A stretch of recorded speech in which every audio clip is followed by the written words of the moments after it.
ಶುಶ್ರೂಷಾ ಕೃಷ್ಣ ಪೂಜಾರತಂ ಮುನಿಂ ವಿಶ್ವೇಶಂ ಇಷ್ಟದಂ ವಂದೇ ಪರಿವ್ರಾಟ್ ಚಕ್ರವರ್ತಿನಂ. ಶ್ರೀ ಗುರುಭ್ಯೋ ನಮಃ. ಹರಿ ಓಂ. ಧನ್ವಂತರಿ ಜಯಂತಿಯ ಈ ಪವಿತ್ರ ಗಳಿಗೆಯಲ್ಲಿ ಧನ್ವಂತರಿಯ ಅನುಗ್ರಹಾರ್ಥಿಗಳಾಗಿ ಬಂದಿರತಕ್ಕಂಥ ಎಲ್ಲ ಭಕ್ತರಿಗೆ ನನ್ನ ಸಾದರ ಪ್ರಣಾಮ.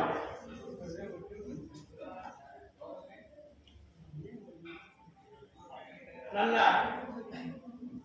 ಪ್ರವಚನವನ್ನ ಧನ್ವಂತರಿ ಧ್ಯಾನ ಶ್ಲೋಕದೊಂದಿಗೆ ಆರಂಭಿಸ್ತಾ ಇದ್ದೇನೆ.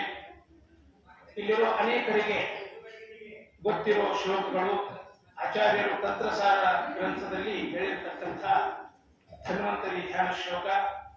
ಗೊತ್ತಿರುವವರು ನನ್ನ ಜೊತೆಗೆ ಈ ಧನ್ವಂತರಿ ಧ್ಯಾನ ಶ್ಲೋಕಗಳನ್ನ ಹೇಳಬಹುದು. ಚಂದ್ರೌಘ ಕಾಂತಿಮೃತಾತ್ಮಕರೈರ್ಜಗಂತಿ ಸಂಜೀವಯಂತಮಮಿತಾತ್ಮ ಸುಖಂ ಪರೇಶಂ ಜ್ಞಾನಂ ಸುಧಾ ಕಲಶಮೇವ ಚ ಸಂದಧಾನಂ ಶಿಗಾಂಶುಮಂಡಲಗತಂ ಸ್ಮರತ ಆತ್ಮಸಂಸ್ಥಂ ಮೂರ್ಧ್ನಿ ಸ್ಥಿತಾತ್ ಅಮೃತ ಏವ ಸುಧಾಂ ಸ್ರವಂತೀಂ ಭ್ರೂಮಧ್ಯಗಾಚ್ಯ ತತ ಏವ ಚ ತಾನು ಸಂಸ್ಥಾತ್ ಹಾರ್ದಾಚ್ಯ ನಾಭಿಸದನಾತ್ ಅಧರಸ್ಥಿತಾಚ್ಯ ಧತ್ವಾಭಿಪೂರಿತತನುಃ ದುರಿತಾನಿ ಹನ್ಯಾತ್. ಒಂದ್ಸಲ ಬಂದಾಗ ಈ ಶ್ಲೋಕಗಳ ಅರ್ಥ ಹೇಳಿದ್ದೇನೆ. ಸಮಯ ಸಿಕ್ಕರೆ ಮತ್ತೊಮ್ಮೆ ಉಪನ್ಯಾಸದ ಕೊನೆಯಲ್ಲಿ ನೋಡೋಣ. ನನಗೆ 30 ನಿಮಿಷಗಳ ಸಮಯ ಕೊಡಲಾಗಿದೆ. ಶ್ರೀ ಪೂಜ್ಯ ವಾದಿರಾಜ ತೀರ್ಥ ಶ್ರೀಪಾದಂಗಳವರು ತಮ್ಮ ಅಶ್ವಧಾಟಿ ಸ್ತೋತ್ರದಲ್ಲಿ ಅಪರೂಪದ ಧನ್ವಂತರಿ ಸ್ತೋತ್ರವನ್ನ ಮಾಡಿದ್ದಾರೆ. ನಮ್ಮಲ್ಲಿ ಕನ್ನಡದೊಳಗ ಬೇಂದ್ರೆಯವರು, ಎನ್.ಎಸ್. ಲಕ್ಷ್ಮೀನಾರಾಯಣ ಭಟ್ರು, ಕೆಲವು ಕವಿಗಳು ಶಬ್ದಗಾರುಡಿಗ ಅಂತ ಹೇಳ್ತೀವಿ. ಶಬ್ದಗಳನ್ನ ಹೆಂಗ ಬಳಸ್ತಾರೆ ಅಂದ್ರೆ ಅದೊಂದು ವಿಸ್ಮಯ. ಸಂಸ್ಕೃತ ಸಾಹಿತ್ಯದಲ್ಲಿ ವಾದಿರಾಜ ತೀರ್ಥ ಶ್ರೀಪಾದಂಗಳವರು ಅಂಥ ಒಂದು ಗೌರವಕ್ಕೆ ಭಾಜನರಾಗಿರ್ತಕ್ಕಂಥ ಒಂದು ಧನ್ವಂತರಿ ಅನ್ನೋ ಶಬ್ದಕ್ಕೆ ಎಷ್ಟು ತರಹದ ಅರ್ಥ ಹೇಳಿದ್ದಾರೆ ಮಹಾನುಭಾವರು. ಅದರೊಳಗ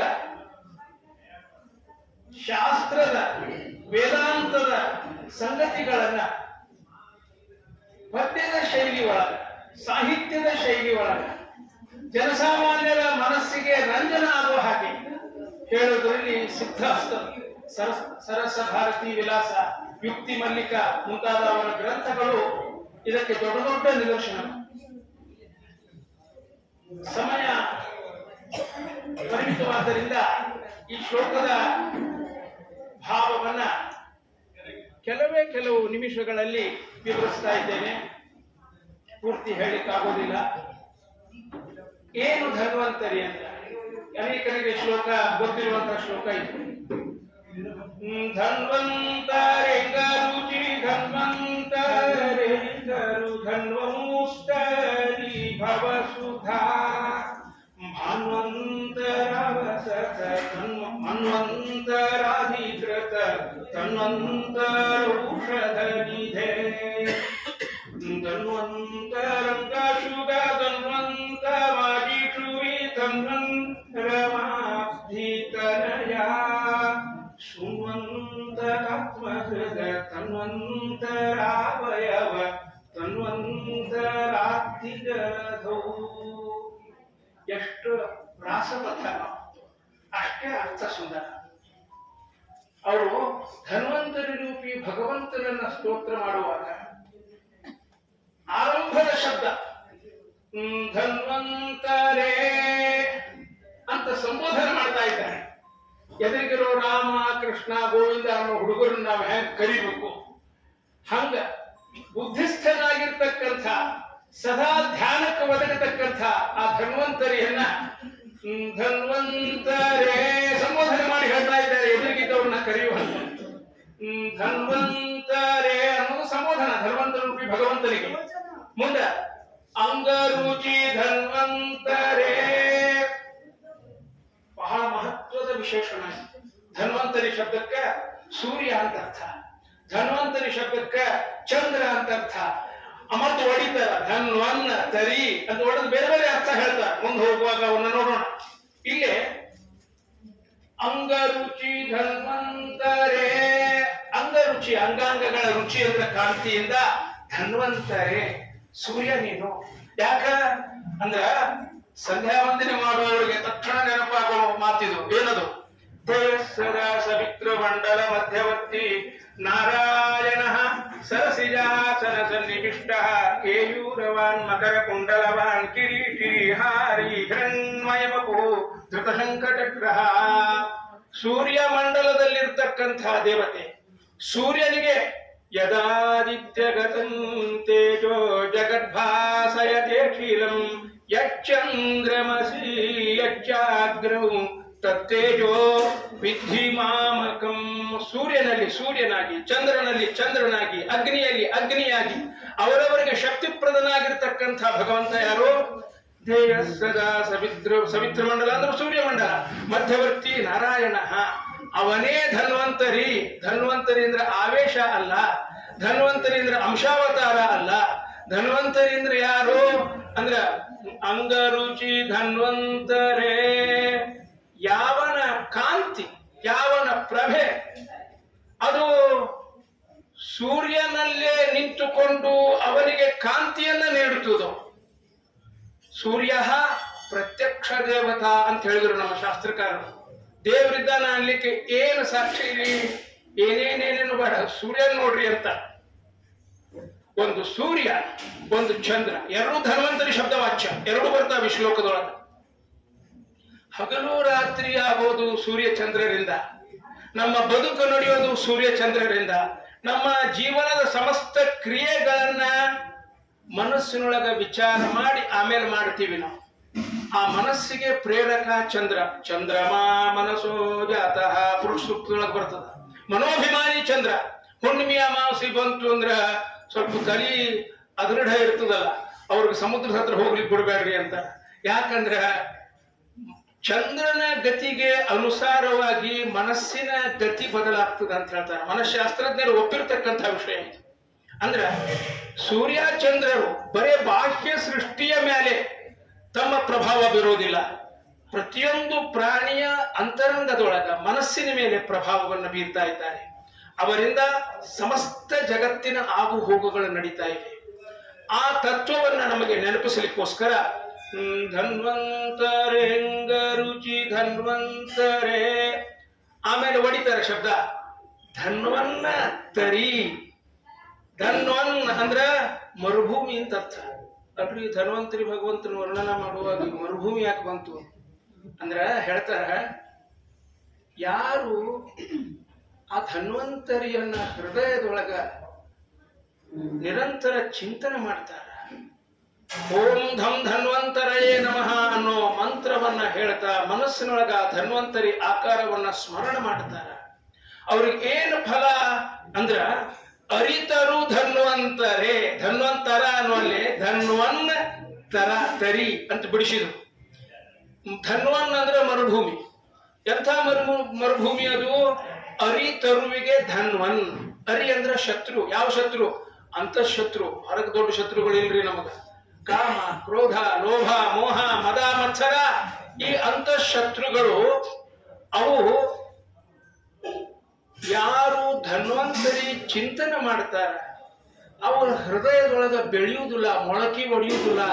ಆ ಅರಿತರುಗಳಿಗೆ, ಅಂತಃಶತ್ರುಗಳಿಗೆ ಮರುಭೂಮಿಯಂತೆ ಆಗ್ತದ. ಅಂದ್ರೆ ಅವು ಎಂದೂ ಕಿಸಿರು ಹೊಡಿಲಿಕ್ಕೆ ಅವಕಾಶನೇ ಆಗುದಿಲ್ಲ. ಯಾರಲ್ಲೇ ಧನ್ವಂತರಿಯ ಚಿಂತನೆ ಅಹರ್ನಿಶಿ ನಡೀತದ. ಅರಿತರು ಧನ್ವನ್. ಕಾಮಕ್ರೋಧಾದಿ ಅಂತಃಶತ್ರುಗಳಿಗೆ ಮರುಭೂಮಿ ಆಗ್ತದ ನಮ್ಮ ಹೃದಯ. ಯಾರು ಆ ಧನ್ವಂತರಿಯ ಚಿಂತನೆ ಮಾಡ್ತಾರೆ ಅಂದ್ರೆ ಅದರ ಫಲವನ್ನು ಹೇಳ್ಬಿಟ್ರು ಮೊದಲನೇ ಸಾಲಿನೊಳಗೆ. ಧನ್ವಂತರೆಂದರುಚಿ ಧನ್ವಂತರೇರಿದರು ಧನ್ವಂತರಿ. ಇಲ್ಲಿ ಮತ್ತೆ ತರಿ ಅನ್ನೋ ಶಬ್ದಕ್ಕೆ ಅರ್ಥ ಬೇರೆ. ಏನ್ ತರಿ ಅಂದ್ರೆ ನೌಕಾ ಅಂತ ಅರ್ಥ. ಈ ಸಂಸಾರ ಬಂಧನ ಜನನ ಮರಣಗಳ ಬಂಧನದಿಂದ ಬಿಡುಗಡೆ ಹೊಂದಲಿಕ್ಕೆ ನೀನು ನೌಕೆಯಾಗು ಸ್ವಾಮಿ ಅಂತ ಧನ್ವಂತರಿಯಲ್ಲಿ ಪ್ರಾರ್ಥನೆ ಮಾಡ್ತಾ ಇದ್ದಾರೆ. ಶ್ರೀಮದ್ ಭಾಗವತದೊಳಗ ಧನ್ವಂತರಿಯ 3 ಮುಖ್ಯ ಕೊಡುಗೆಗಳನ್ನ ವರ್ಣಿಸ್ತಾ ಇದ್ದಾರೆ. ಧನ್ವಂತರಿ ಭಗವಂತನ ಕೊಡುಗೆ ಏನಪ್ಪ ಅಂದ್ರ ಮೊಟ್ಟ ಮೊದಲನೇ ಕೊಡುಗೆ ಯಾವುದಕ್ಕೋಸ್ಕರ ಅವನ ಅವತಾರ ಆಯಿತು, ಅದು ದೇವತೆಗಳಿಗೆ ಅಮೃತವನ್ನ ದೊರಕಿಸಲಿಕ್ಕೋಸ್ಕರ ಧನ್ವಂತರಿಯ ಅವತಾರ ಆಯಿತು. ಎರಡನೇದು ಔಷಧ ನಿಧೆ ಅಂತ ಬರ್ತದೆ ಶ್ಲೋಕದೊಳಗೆ. ಔಷಧ ನಿಧೆ ಆಯುರ್ವೇದಿ ಶಾಸ್ತ್ರವನ್ನ ಪ್ರದಾನ ಮಾಡಿ ಮನುಷ್ಯರ ಆರೋಗ್ಯವನ್ನ ಕಾಪಾಡಿದ ಮಹಾನುಭಾವ ವೈದ್ಯ ಧನ್ವಂತರಿ. ಅದು ಮನುಷ್ಯರಿಗೆ ಕೊಟ್ಟಿರ್ತಕ್ಕಂಥದ್ದು ಎರಡನೇ ಕೊಡುಗೆ. ವೈದ್ಯಕೀಯ ಶಾಸ್ತ್ರ, ಆಯುರ್ವೇದ ಶಾಸ್ತ್ರ. ಮೂರನೇದೊಂದದರೆ ಬಹಳ ಮಹತ್ವದ್ದು. ವಾದರಾಜ ತೀರ್ಥ ಶ್ರೀಪಾದಂಗಳಂಥವರು ಅದನ್ನು ಬಯಸ್ತಾರೆ. ಏನದು? ಅಮೃತ ಅಲ್ಲ, ಅಮೃತತ್ವ, ಮೋಕ್ಷ. ಯಾಕಂದ್ರ ಅಮೃತ ಕುಡಿದ್ರು ಸಹಿತ ಸಾವಿಲ್ಲ, ಆದ್ರ ನೋವಿಲ್ಲ ಅಂತಿಲ್ಲ. ಮನುಷ್ಯಾಗ ಸಾವಿಲ್ಲ, ಮುಪ್ಪು ನೋವು ಅಂದ್ರ ಆ ಸಾವಿಲ್ಲದೆ ಇರೋದು ಒಂದು ಶಾಪ ಆಗಿರ್ಬೋದು. ಅದಕ್ಕ ವಾದರಾಜ ತೀರ್ಥ ಶ್ರೀಪಾದಂಗಳವರಂತಾರ, ಸ್ವಾಮಿ ತರಿ ಭವ, ನೌಕೆ ಆಗಪ್ಪ. ಈ ನೌಕಾ ಎಲ್ಲಿ ಕರ್ಕೊಂಡು ಹೋಗ್ಬೇಕು ನನ್ನ? ಎಲ್ಲಿದ್ದೀನಿ ನಾನು? ಆರ್ತಿ ಜಲಧೋ. ಆ ಶ್ಲೋಕದ ಕಡಿಗೆ ಬರ್ತದೆ. ಆರ್ತಿ ಜಲಧೋ. ಆರ್ತಿ ಅಂದ್ರೆ ದುಃಖ, ಈ ಸಂಸಾರದ ತಾಪ. ಇದಕ್ಕೆ ಈ ಜಲಧೇಂದ್ರ ಸಮುದ್ರ. ಆರ್ತಿ ಜಲಧೌ, ಈ ದುಃಖದ ಸಮುದ್ರದಿಂದ ಪಾರಾಗಲಿಕ್ಕೆ ತರೀಭವ, ನೌಕೆಯಾಗು. ವೈಕುಂಠ ಮಂದಿರಕ್ಕೆ ನನ್ನನ್ನು ಕರ್ಕೊಂಡು ಹೋಗಿ ಮುಟ್ಟಿಸು, ಬರೇ ಅಮೃತ ಕೊಟ್ಟು ಸಮಾಧಾನ ಮಾಡಬೇಡ ಅಂತ ಕೇಳ್ತಾರೆ ಮಹಾನುಭಾವ. ಧನ್ವಂತರೆಂಗ ರುಚಿ ಧನ್ವಂತರೇರಿತರು ಧನ್ವಂಸ್ತರಿ ಭವಸುಧಾ ಬಂತು ನೋಡ್ರಿ. ಆಚಾರ್ಯರು ತಂತ್ರಸಾರದೊಳಗೆ ಹೇಳಿರ್ತಕ್ಕಂಥ ಮಾತು. ಅದಕ್ಕೆ ಟಿಪ್ಪಣಿ ಬರೆದ್ರು ಏನೋ ಮಹಾನುಭಾವರು ಅನ್ನೋ ಹಂಗ. ಸುಧಾ ಭಾನ್ವಂತರಾವಸಥ. ಸುಧಾ ಭಾನು, ಸುಧಾ ಅಂದ್ರ ಅಮೃತ, ಭಾನು ಅಂದ್ರೆ ಕಿರಣ. ಸುಧಾ ಭಾನು ಅಂದ್ರ ಅಮೃತ ಕಿರಣ ಅಂದ್ರೆ ಬೆಳದಿಂಗಳು. ಚಂದ್ರಮಂಡಲ ಅಮೃತ ಕಿರಣಗಳನ್ನ ನಮ್ಮಡೆಗೆ ಸೂಸ್ತಕ್ಕಂಥ ಚಂದ್ರಮಂಡಲ. ಸುಧಾ ಭಾನು ಅಂತರಾವಸಥ. ಅಂತರ ಅವಸಥ, ಆ ಚಂದ್ರಮಂಡಲದ ಅಂತರ ಅಂದ್ರೆ ಒಳಗ, ಅವಸಥ ವಾಸ ಮಾಡಿದ್ದಿ ಅಂತ ಧನ್ವಂತರಿ ರೂಪಿ ಭಗವಂತನಿಗೆ ಹೇಳ್ತಾ ಇದ್ದಾರೆ. ಎಲ್ಲಿ ಧ್ಯಾನ ಮಾಡ್ಬೇಕ್ರಿ ನಾವು? ತಂತ್ರಸಾರದೊಳಗೆ ಹೇಳ್ತಾರೆ, ಶೀತಾಂಶು ಮಂಡಲಗತಂ ಸ್ಮರತ ಆತ್ಮ ಸಂಸ್ಥಂ. ಶೀತಾಂಶು ಮಂಡಲ ಅಂದ್ರೆ ಚಂದ್ರಮಂಡಲ, ಚಂದ್ರಮಂಡಲಗತಂ. ಆಮೇಲೆ ಆ ಧನ್ವಂತರಿ ರೂಪಿ ಭಗವಂತನುಳ್ಳಂತಹ ಚಂದ್ರಮಂಡಲವನ್ನ ನಿಮ್ಮ ಹೃದಯದೊಳಗೆ ತಂದುಕೊಂಡು ಸ್ಮರಣೆ ಮಾಡ್ರಿ. ಇದೇ ಧನ್ವಂತರಿ ರೂಪಿ ಭಗವಂತನ ಧ್ಯಾನ ಅಂದ್ರೆ. ಅದನ್ನ ಇಲ್ಲಿ ವಾದಿರಾಜ ತೀರ್ಥ ಶ್ರೀಪಾದಂಗಳವರು ಸುಧಾ ಭಾನ್ವಂತರಾವಸಥ ಮನ್ವಂತರಾಧಿಕೃತ ತನ್ವಂತರೌಷಧ ನಿಧೆ. ಮನ್ವಂತರ ಅಧಿಕೃತ ತನ್ವಂತರ, ಬೇರೆ ಬೇರೆ ವೈವಸ್ವತಾದಿ ಬೇರೆ ಬೇರೆ ಮನ್ವಂತರಗಳಲ್ಲಿ ಬೇರೆ ಬೇರೆ ಶರೀರಗಳನ್ನ ಧಾರಣ ಮಾಡಿ ಬೇರೆ ಬೇರೆ ಕಾರಣಗಳಿಗೋಸ್ಕರ ಭೂಮಿಗೆ ಬಂದು ಭಕ್ತರನ್ನ ಉದ್ಧಾರ ಮಾಡಿದ್ದಿ. ತನು ಅಂದ್ರೆ ಶರೀರ, ತನ್ವಂತರ ಅಂದ್ರೆ ಬೇರೆ ಬೇರೆ ಶರೀರಗಳು. ಮನ್ವಂತರಗಳಲ್ಲಿ ಅಧಿಕೃತವಾದ ತನ್ವಂತರ, ಮನ್ವಂತರ ಅಧಿಕೃತ ತನ್ವಂತರ.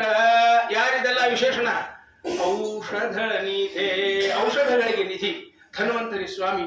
ಆಯುರ್ವೇದವನ್ನ ಜಗತ್ತಿಗೆ ಕೊಟ್ಟಿರ್ತಕ್ಕಂತಹ ಸ್ವಾಮಿ. ಧನ್ವಂತ ರಂಗ ಶುಗ ಧನ್ವಂತ ಮಾಜಿಟುವಿ ತನ್ವನ್ನ ರಮಾತನಯ ಸುನ್ವಂತ ಆತ್ಮಹೃದ ಧನ್ವಂತರಾವಯವ ಧನ್ವಂತರಾರ್ಥಿ ಜಲಧೌ. ಸಮುದ್ರ ಮಥನ ಕಾಲದೊಳಗ ಧನ್ವಂತರಿ ಅವತಾರದ ಜೊತೆಗೆ ಇನ್ನೊಂದು ಅವತಾರ ಆದ್ರಿ. ಅಮೃತ ಬಂದ ಕೂಡಲೇ ಕಸಕೊಂಡು ಓಡಿ ಹೋಗ್ಬಿಟ್ರು ರಾಕ್ಷಸರು. ಅವರಿಂದ ಆ ಅಮೃತವನ್ನ ಪಡೆದು ದೇವತೆಗಳಿಗೆ ಹಂಚಲಿಕ್ಕೋಸ್ಕರ ಇನ್ನೊಂದು ಅವತಾರ ಮಾಡಿದ ಸ್ವಾಮಿ. ಯಾವುದದು? ಮೋಹಿನಿ ಅವತಾರ. ಅದರ ವರ್ಣನೆ ಮಾಡ್ತಾ ಇದ್ದಾರೆ. ರಮಾಬ್ಧಿ ಅಬ್ಧಿತನಯ ರಮಾ ಲಕ್ಷ್ಮೀದೇವಿ ಸಮುದ್ರದಲ್ಲಿ ಬಂದಿರತಕ್ಕಂಥವಳು, ಅಮೃತ ಬರೋದಕ್ಕಿಂತ ಮೊದಲು ಪ್ರಾದುರ್ಭೂತರಾದವಳು. ಆ ಅಬ್ಧಿತನಯ ಸಮುದ್ರದ ಮಗಳಾಗಿರ್ತಕ್ಕಂಥ ರಮೆ ಏನಿದ್ದಾಳೆ, ಅವಳ ಮಗ ರಮಾಬ್ಧಿತನಯ ಸೂನು ಅಂದ್ರ ಮಗ. ಆ ಅಬ್ಧಿತನಯನಾಗಿರ್ತಕ್ಕಂಥ ರಮೆಯ ಮಗ ಯಾರು? ಕಾಮ.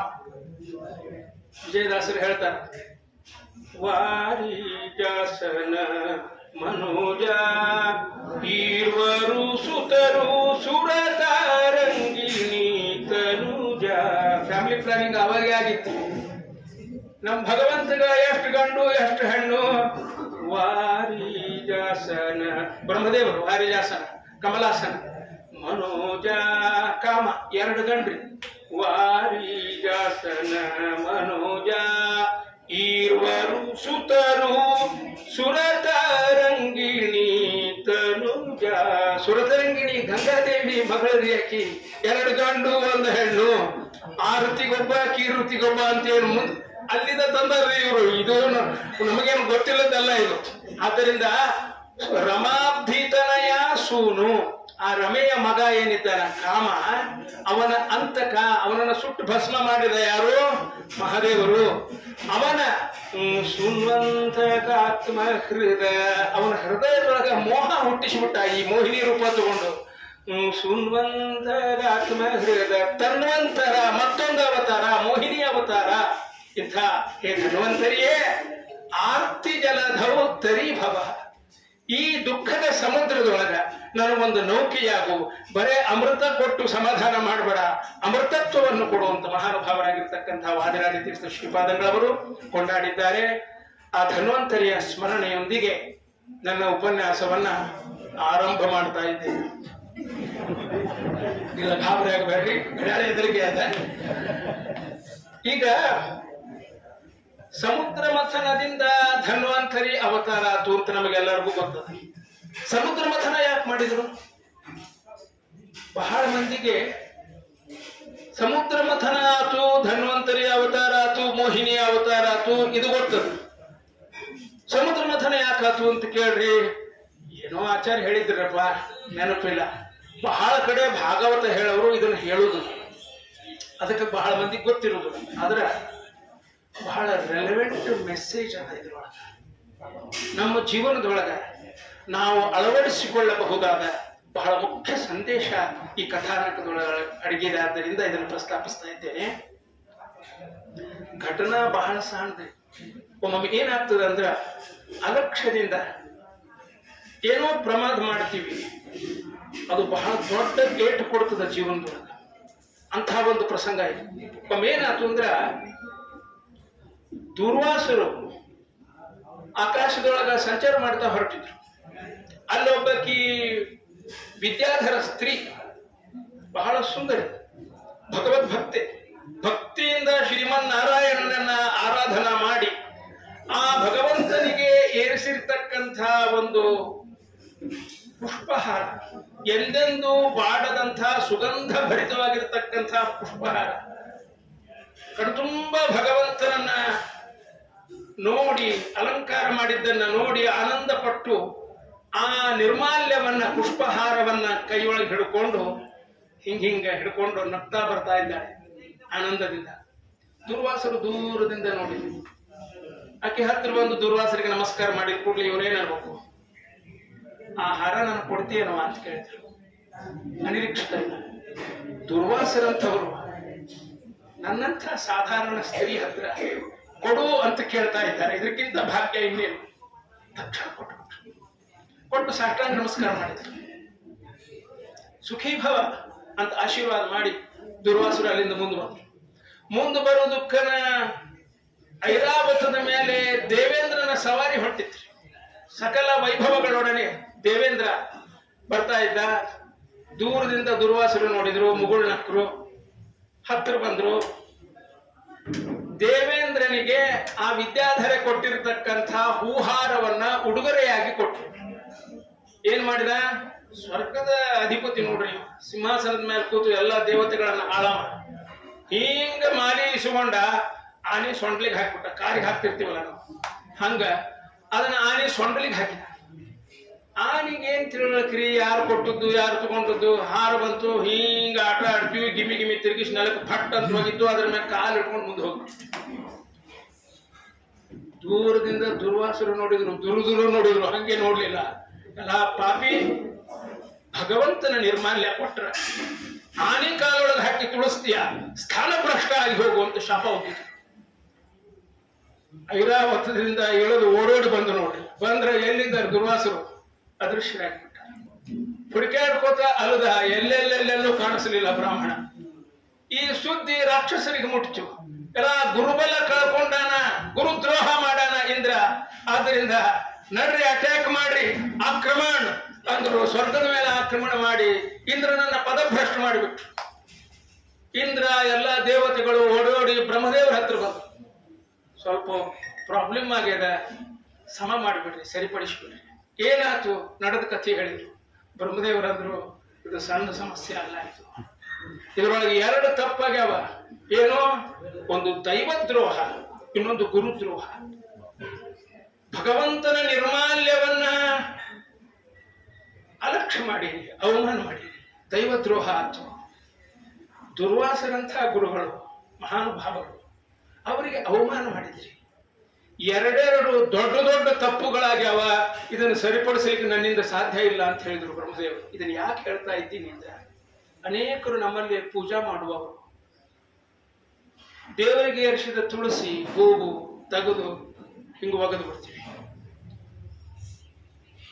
ಆಮೇಲೆ ಅವು ಅಲ್ಲೇ ಬಿದ್ದಿರ್ತಾವ, ಮರುದಿವ್ಸ ಪೂಜೆ ಮಾಡುವ ಮುಂದ ಅವು ಬಾಡಿ ಹೋಗಿರ್ತಾವ.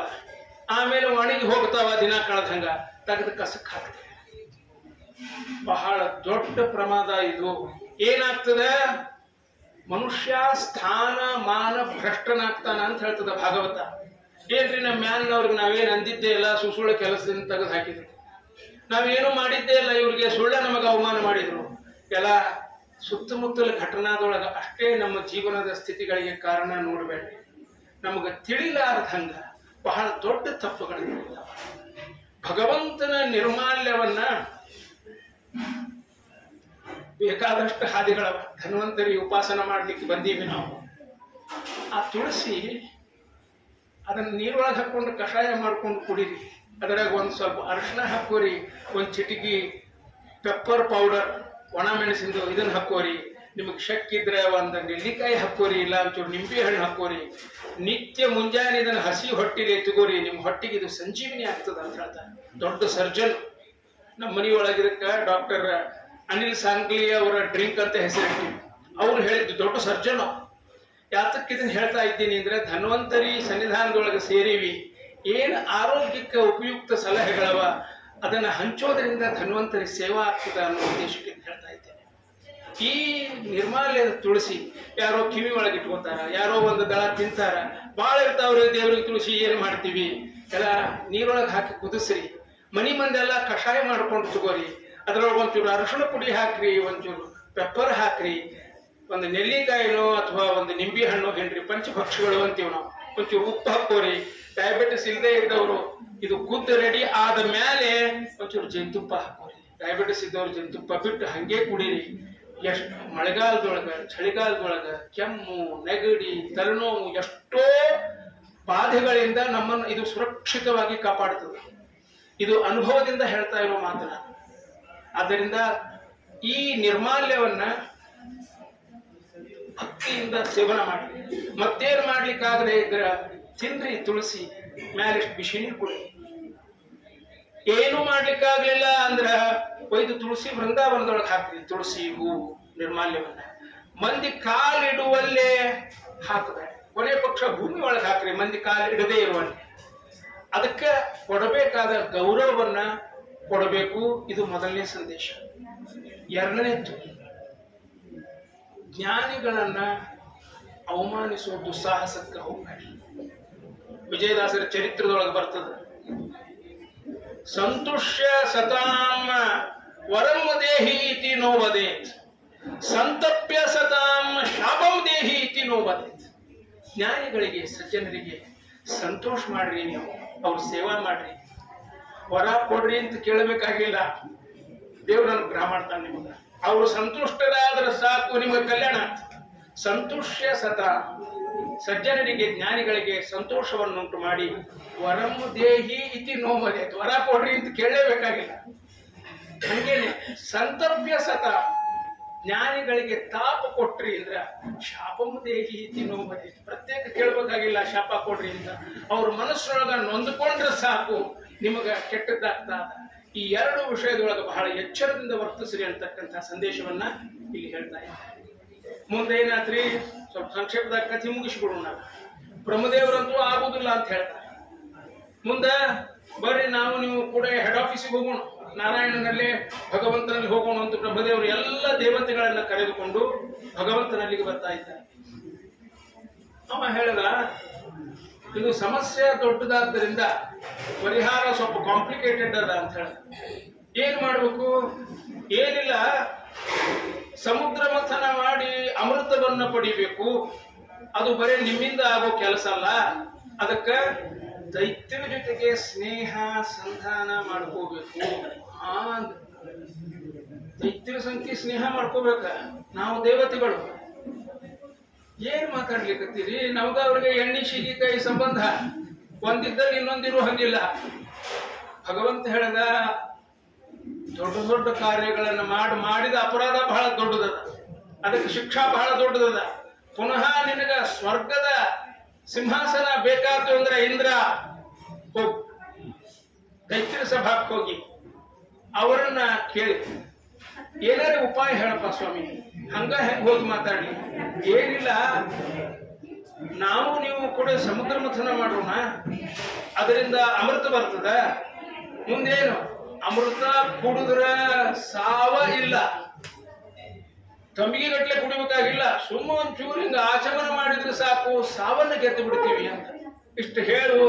ರಾಕ್ಷಸರು ಸಾಯಬಾರದು ಅಂತ ಮನುಷ್ಯ ಎಷ್ಟು ಧಡಪಡಿಸ್ತಾನ್ರಿ. ಅದೇನು ನ್ಯೂಟ್ರಿಷನ್ ಬುಕ್ ಓದ್ತಾನ, ಜಿಮ್ಮಿಗೆ ಹೋಗ್ತಾನ, ಎಲ್ಲ ಸರಿ ಇತ್ರಿ. ಅದ್ ಏನಾಯ್ತು ಗೊತ್ತಾಯಿಲ್ಲ ನೋಡ್ರಿ. ಪಟ್ ಅಂತ ಹೋಗ್ಬಿಟ್ಟ, ಟೆನಿಸ್ ಹಾಕೊಂಡೆ ನಿಂತಿದ್ದ, ಬಿದ್ದು ಹೋಗಿಬಿಟ್ಟು ನೋಡ್ರಿ. ಸಾವು ಗೆಲ್ಲಲಿಕ್ಕೆ ಮನುಷ್ಯ ಎಷ್ಟು ಪ್ರಯತ್ನ ಮಾಡ್ತಾನೆ. ಅಮೇರಿಕಾದೊಳಗ ಸತ್ತ ಶವಗಳನ್ನ ರಕ್ಷಿಸಿ ಇಡ್ತಾರೆ. ಮಿಲಿಯನ್ ಗಟ್ಟಲೆ ಡಾಲರು ಅದ್ರ ಸಲುವಾಗಿ ಇಟ್ಟು ಹೋಗಿರ್ತಾರ. ಅವನು ಸುಡಂಗಿಲ್ಲ, ಹೊಳಂಗಿಲ್ಲ, ಕೆಮಿಕಲ್ಸ್ ಹಾಕಿ ಹಂಗೆ ಇಡ್ತಾರ. ಯಾಕ? ಯಾರಿಗ್ ಗೊತ್ತು ಮುಂದೆ ಎಂದರೆ ಒಂದು ದಿವಸ ಅಕಸ್ಮಾತ್ ಹೆಂಗ ಶ್ವಾಸ ಹೊರಟು ಹೋಗ್ಯದ, ಹಂಗ ಅಕಸ್ಮಾತ್ ಆಗಿ ಶ್ವಾಸ ಮರಳಿದ್ರೆ ಅವಾಗ ಒಬ್ಬನ ಇರವ, ಎಲ್ಲಾರು ಜೋಡಿದವ್ರು ಹೋಗ್ಬಿಟ್ಟಿರ್ತಾರ. ಎಷ್ಟು ಹುಚ್ಚು ಮನುಷ್ಯ! ತಾನು ಸಾವನ್ನ ಗೆದಿಬೇಕು ಅನ್ನೋ ಹುಚ್ಚು. ಅದಕ್ಕ ಇಷ್ಟೊಂದು ಹೇಳಿಬಿಡ್ರಿ, ಸಾವ ಇಲ್ಲ, ಅಮೃತ ಶಿಖರ ಗುಣದಾಡ್ಕೋತ ನಿಮ್ ಸಂತಿ ಬರ್ತಾರ ಆಗ್ಲಿ ಅಂತ ಇಲ್ಲ. ಕಥಾನ ಹೇಳೋದಿಲ್ಲ, ಒಂದು ಉಪಕಥೆಯನ್ನ ಭಗವಂತ ಹೇಳ್ತಾ. ಯಾಕ ನೀವು ಅವ್ರ ಸಂತಿ ಸಂಧಾನ ಮಾಡ್ಕೋಬೇಕು? ಕಂಟಕಂ ಕಂಟಕೆ ನೀವ. ಒಬ್ಬ ಹಾವಾಡಿಗ ಇರ್ತ. ಆ ಹಾವಾಡಿಗ ಒಂದು ಬುಟ್ಟಿ ಒಳಗ ಒಂದು ನಾಗರ ಹಾವು ಹಿಡಿದು ಹಾಕಿರ್ತಾನ. ಮ್ಯಾಲೆ ಬುಟ್ಟಿ ತುದಿಗೆ ಒಂದು ತೂತು ಮಾಡಿರ್ತಾನ, ಅದಕ್ಕೆ ಉಸಿರಾಡಿಸ್ಲಿಕ್ಕಾಗಲಿ ಅಂತ ಹೇಳಿ. ಆ ತೂತಿನೊಳಗಿಂದ ಒಂದು ಇಲಿ ಒಗಿತಾರ. ಹಸ್ತಕ್ಕೆ ಅಕ್ರಾಂತ ಆಗಿಬಿಟ್ಟಿರ್ತದ, ಬುಟ್ಟಿ ಒಳಗೆ ಬಂಧನದೊಳಗೆ ಸಿಕ್ಬಿಟ್ಟಿರ್ತದ. ಹಸಿವಿ ಬೇರೆ, ಹೋಗು ಹಂಗಿಲ್ಲ, ಬುಸ್ ಬುಸ್ ಅನ್ಕೋತ ಬುಟ್ಟೆ ಕೂತಿರ್ತದ. ಮ್ಯಾಲಿಂದ ಅದಕ್ಕೆ ಆಹಾರ ಅಂತ ಹೇಳಿ ಒಂದು ಇಲಿ ಒಗಿತಾರ. ಈ ಬುದ್ಧಿವಂತ ಹಾವು ಏನ್ ಮಾಡ್ತದ? ಬಹಳ ಹಸದಿರ್ತದ, ಆದ್ರೂ ಆ ಇಲಿ ಮುಟ್ಟುದಿಲ್ಲ. ಅದು ಮೊದಲು ದೂರ ಓಡಾಡ್ತದ. ತಿನ್ನವಲ್ಲ ನಾವಿವ, ಬರೀ ಬುಸು ಬುಸು ಅನ್ಕೋತ ಕೂತಾನ. ಬಹಳ ಹೊತ್ತಾದ್ಮೇಲೆ, ದಿನಗಟ್ಲೆ ಕಳೆದ ಮೇಲೆ ಅದಕ್ಕೆ ಧೈರ್ಯ ಬರ್ತದ, ಇವ ನಾನು ತಿನ್ನುವುದಿಲ್ಲ. ಅವಾಗ ಹತ್ರ ಹೋಗಿ ಮೈ ಮೇಲೆ ಕೈಯಾಡಿಸ್ತದ ಹಾವು. ಅಂತದ ಇಲಿ ಪ್ರೀತಿಯಿಂದ ಕೈಯಾಡಿಸ್ಲಿಕ್ಕತ್ತದ ಹಾವು ಇಲಿ ಮೈ ಮೇಲೆ. ಅದಕ್ಕೆ ಇದ್ರ ಮೇಲೆ ವಿಶ್ವಾಸ ಹುಟ್ಟುತ್ತದೆ. ಆ ಹಾವು ಅದಕ್ಕೆ ಹೇಳ್ತದ, ನಾನು ನೀನು ಸ್ನೇಹಿತರಪ್ಪ, ನೀನು ಕೊಳ್ಳೋ ವಿಚಾರ ಇಲ್ಲೇ ಇಲ್ಲ ನನಗ, ಗಾಬರಿ ಆಗ್ಬೇಡ ಅಂದ್ ಕೂಡಲೇ ಕುಳಿ ಕುಳಿ ಕಣ್ಣು ಬಿಟ್ಕೊಂಡು ಹಾವಿನ ಕಡೆ ನೋಡ್ತದೆ. ಹೌದು, ನಾನು ನೀನು ಸ್ನೇಹದಿಂದ ಇರೋಣಂತೆ, ನೀನು ತಿನ್ನುವುದಿಲ್ಲ ನಾನು ಅಂತ ಧೈರ್ಯ ಕೊಡ್ತದೆ. ಆಮೇಲೆ ಸ್ನೇಹ ಸ್ವಲ್ಪ ಬಲಿಷ್ಠ ಆದ್ಮೇಲೆ, ನೋಡು ಒಂದು ಉಪಾಯ ಹೇಳ್ತೀನಿ, ಇದನ್ನ ನೀ ಅನುಸರಣೆ ಮಾಡಿದ್ರೆ ನಾವಿಬ್ರು ಈ ಬಂಧನದಿಂದ ಪಾರಾಗ್ತೀವಿ. ಏನದು ಅಂದ್ರ, ನಾನು ಹೆಡಿ ಬಿಡಿಸಿ ಕೂಡ್ತೀನಿ, ನೀನು ಹಿಂಗ್ ಹಿಂಗ್ ಹಿಂಗ್ ಹಿಂಗ್ ಹತ್ತಿಲಿ ಹೆಡಿ ಮೇಲೆ ಬಂದು ನೀ ಕೂತ್ಕೊ. ಆಮೇಲೆ ಆ ಮ್ಯಾಲ ಬುಟ್ಟಿ ತುದಿಗೆ ಒಂದು ಸಣ್ಣ ತೂತು ಬಿದಿರಿನ ಹುಟ್ಟದು, ಅದನ್ನ ಕಡದ ಆ ತೂತು ದೊಡ್ಡದು ಮಾಡಿದ ಮೇಲೆ ನಾನು ನೀನು ಕೂಡ ಅಲ್ಲಿಂದ ಪಾರಾಗಿ ಬಿಡೋಣಂತ, ಇಬ್ರು ಸುಖವಾಗಿರಬಹುದು ಅಂದ ಕೂಡಲೇ ಇಲ್ಲಿ ಬಹಳ ಸಂತೋಷ ಆಗ್ಲಿ ಅಂತ ಹೇಳ್ತದ. ಆ ಪ್ರಕಾರ ಆಮೀನ ಮೈ ಹತ್ತದ ನೋಡ್ರಿ, ಇಲ್ಲಿ ಹತ್ತಿ ಹೆಡಿ ಮೇಲೆ ಬಂದು ಕೂತು ತೂತು ಮಾಡಿದ ಕೂಡ್ಲೆ ಹಾವು ಸರ್ಗನ ತನ್ನ ಹೆಡಿ ಕೆಳಗಿಳಿಸಿ ಇಲಿಯನ್ನು ಕೆಳಗೆ ಬೆಳೆಸಿ ಅದನ್ನು ತಿಂದು ತೂತಿನಿಂದ ಹೊರಗೋಗಿ. ಹಿಂಗ ಕಂಟಕೇನೈವ, ಮುಳ್ಳನ್ನ ಮುಳ್ಳಿನಿಂದಲೇ ತೆಗಿಬೇಕು. ಇವತ್ತ ಇದು ಬಹಳ ರೆಲೆವೆಂಟ್ ಸ್ಟೋರಿ ರೀ. ಯಾಕ ಚೈನಾದ ಸಂಗತಿ ಸ್ನೇಹ ಮಾಡ್ಲಿಕ್ಕಂತದ ಭಾರತ ಎಂದೆಂದೆಂದೆಂದೂ ಆಗಿದ್ದಿಲ್ಲ ಈ ಕೆಲಸ. ಕೂತಾರ್ರಿ ಮಹಾನುಭಾವರು ಮೋದಿ ಅಂತವ್ರಲ್ಲಿ. ಅಮೇರಿಕ ಉರುಳಿಸ್ಬೇಕಾದ್ರ ಆ ಹುಚ್ಚ ಟ್ರಂಪನ್ನ ಬಗ್ಗ ಬಡಿಬೇಕಾದ್ರೆ ನಾನು ಜಗತ್ತಿನ 2 ಅತ್ಯಂತ ದೊಡ್ಡ ಜನಸಂಖ್ಯೆ, ಒಂದು ಚೈನಾ ಒಂದು ಭಾರತ, ನಮ್ಮ ಒಳಗನ್ನ ಟ್ರೇಡ್ ಮಾಡ್ಕೋತೀವಿ ಕೂತ್ಕೊಂಡು ಹೆಂಗ ಬಾಯಿ ಒಣಗಿಸ್ಕೊಂಡು. ಆದ್ರೆ ಇಲ್ಲಿ ಬಹಳ ಹುಷಾರಿರ್ಬೇಕು. ಯಾವ ಚೈನಾದ ಸಂಗತಿ ಸ್ನೇಹ ಮಾಡ್ತೀವಿ ಅವರು ವಿಶ್ವಾಸಾರ್ಹ ಅಲ್ಲ. ಪ್ರತಿಯೊಂದು ಹೆಜ್ಜೆ ಎಚ್ಚರಿಕೆಯಿಂದ ಇಡಬೇಕು. ಇಬ್ಬರು ಭೇಟಿಯಾಗ್ಯಾರ್ರಿ, ಜಿನ್ಪಿಂಗ ಯಾವಪಿಂಗೋ ನಮ್ಮ ಮೋದಿ. ಇಷ್ಟು ಇದು ಈ ಪುರಾಣದ ಕಥಾಕ್ಕ ಬಹಳ ಹೋಲುವಂತ ಸನ್ನಿವೇಶ ಇದೆ. 2 ದೇಶಕ್ಕೆ ಕೂಡಿದ್ರೆ 3 ಬಿಲಿಯನ್ ಜನಸಂಖ್ಯೆ ಅದ, almost 1/3 of the world population.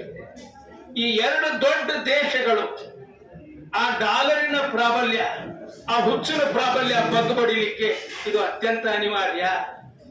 ಕೆಟ್ಟ ಇಡೀ ಜಗತ್ತು ಕಬಳಿಸಬೇಕು ಅಂತ ಕೂತದ ಚೈನಾ, ಅಂಥವನ್ನ ಸಂಗತಿ ಸಂಧಾನ ಮಾಡ್ಕೋಬೇಕು ಅಂತ ಯಾವಾಗ ಭಗವಂತ ಹೇಳಿದ, ದೈತ್ಯ ದಾನವರು ಸೇರಿ ಸಮುದ್ರ ಮಥನ ಮಾಡಿ ಈ ಅಮೃತವನ್ನ ಪಡೆದರು ಅಂತಕ್ಕಂಥ ಕಥಾ. ಅದು ಅಲ್ಲಿಗೆ ಹೋಗೋದಿಲ್ಲ ನಾನು. ಧನ್ವಂತರಿ ಉಪಾಸನ ಮಾಡಿ